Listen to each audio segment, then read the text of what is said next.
প্রিয় ভিউয়ার্স, আসসালামু আলাইকুম। আপনারা দেখতেছেন এটা কিন্তু আমার সেই পেঁয়াজের বিচি যে জায়গায় ছাড়ছি সেই জমিটা কিন্তু আপনারা এখন দেখতেছেন। তো ভিউয়ার্স, আজকে কিন্তু আমি আপনাদেরকে দেখাবো, আজকে যেহেতু 6 দিন অতিবাহিত হয়ে যাচ্ছে আমার এই পেঁয়াজের চারা দেওয়া, অবশ্যই কিন্তু চারাটা এসে গেছে আমার। তো এখন কি করণীয় সে বিষয়টা কিন্তু আপনাদেরকে আমার দেখানো বা জানানোটা অনেক প্রয়োজন। পেঁয়াজের বিচি চারা হওয়ার পরে এই যে জঙ্গলগুলো যে আপনারা দেখতেছেন, এগুলো আপনারা কিভাবে সরাবেন সেই বিষয়টা কিন্তু আপনাদেরকে জানানো দরকার। কারণ অনেকেই আছে এগুলো নিয়ে অনেক দুশ্চিন্তার মধ্যে থাকে যে চারা হয়ে গেছে, এখন এগুলো কিভাবে সরানো যায়। তো ভিউয়ার্স, অবশ্যই আমাদের সাথে থাকুন, আমি আপনাদের সম্পূর্ণ ভিডিও কিন্তু দেখাবো। এই যে দেখতেছেন,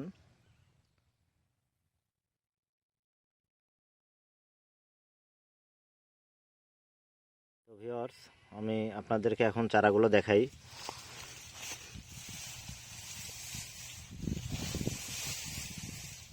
এই যে আস্তে আস্তে কিন্তু এগুলো সরানো লাগবে, নইলে কিন্তু আপনার চারাগুলো নষ্ট হয়ে যাওয়ার সম্ভাবনা থাকবে অনেক বেশি।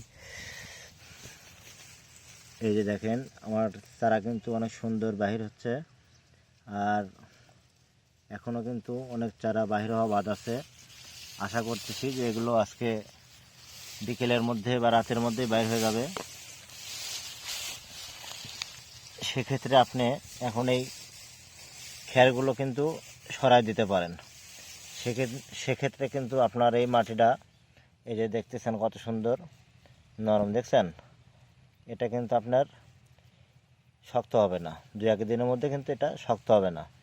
তো ভিউয়ার্স, অবশ্যই কিন্তু আপনাদের খেয়াল রাখতে হবে যে খ্যারগুলো কিন্তু আপনার বিকেলে সরানোটা অতি জরুরি। কেননা বিকেলে সরাই দিলে এরা দিনের যে রোদটা থাকে সেই রোদটা কিন্তু মাটির উপর পড়বে না, না পড়লে আপনার মাটিটা কিন্তু রাতে অনেক সফট থাকবে। সেক্ষেত্রে আপনার লাভ হবে, রাতে যে বিচিগুলো এখনও বাইরে নাই সেগুলো এখন রাতের মধ্যে বাইর হয়ে যাবে। তো ভিউয়ার্স, অবশ্যই কিন্তু খেয়াল রাখতে হবে, খ্যারগুলো কিন্তু আপনাদের বিকেলে অর্থাৎ 3-4টার পরে যদি আপনি সরাই দিতে পারেন অনেক সুন্দর হবে।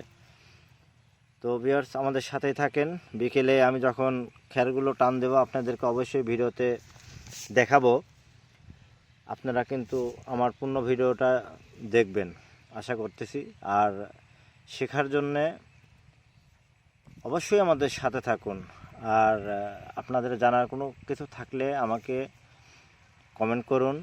আমার ফেসবুক যে আইডিটা আছে, পেজটা আছে, আসুন কৃষি শিখি, এতে একটা ফলো দিয়ে রাখেন। এবং ইউটিউব চ্যানেলে আমার একটা নতুন চ্যানেল আছে, আসুন কৃষি শিখি, এটাতে একটা সাবস্ক্রাইব করে রাখুন। অবশ্যই পরবর্তীতে আপনাদেরকে ভিডিও আমি আপনাদের সামনে হাজির করব। ভালো থাকেন, সুস্থ থাকেন, খুদা হাফেজ।